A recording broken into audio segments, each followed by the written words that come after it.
అయినోడు సినిమాల MLA role చేసినా గానీ మస్తు సెక్సీగా హాట్ గా ఉన్నదని అనిపించుకుంది కదా మన హీరోయిన్ క్యాథరిన్ తెరిసా. గట్లనే పవర్ స్టార్ పవన్ కళ్యాణ్ సర్దార్ గబ్బర్ సింగ్ సినిమాల అయితే ఐటమ్ సాంగ్ లా మస్తు స్టెప్పులేసింది గీ పోరి.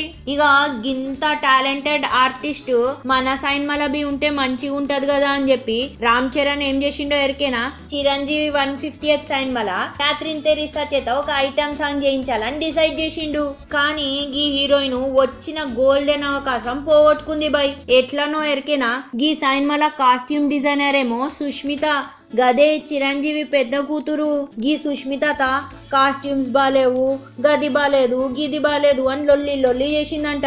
ఇక సుష్మిత హర్ట్ అయ్యి వెళ్ళి వాళ్ళ అన్నకి నాన్నకి కంప్లైంట్ చేసింది. ఇక ఏం చేస్తారు, గెట్ అవుట్ అని చెప్పి చాలా కూల్ గా పంపేసిండ్రు. అరే అయితే ఇప్పుడు ఐటమ్ సాంగ్ లేదా అని అనుకునేరు. స్పీకర్ పడకుండ్రి, ఐటమ్ సాంగ్ అట్లానే ఉంది. గీ ఐటమ్ సాంగ్ లో ఇప్పుడు ఎవరు చేస్తున్నారు ఎరికేనా, రాయ్ లక్ష్మి, గదే లక్ష్మీరాయ్. ఈ హీరోయిన్ కి సినిమాలు మంచిగా రావట్లేదని చెప్పి న్యూమరాలజీ ప్రకారం రాయ్ ముందు పెట్టుకుంటే మస్తు కలిసి వస్తుందని ఎవరో చెప్పిండ్రంట.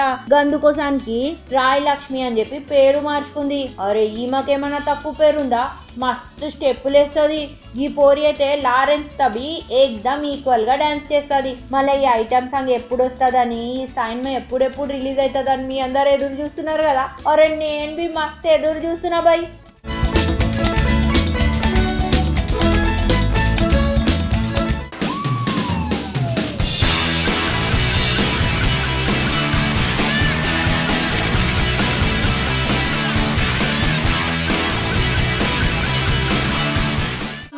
మళ్ళా తిరిగి రాస్తానే ఉంటది. గదే హిస్టరీ రిపీట్స్ అని ఏంటో అంటారు కదా, గట్లనే అవుతుంది మన ఎస్ఎస్ రాజమౌళి.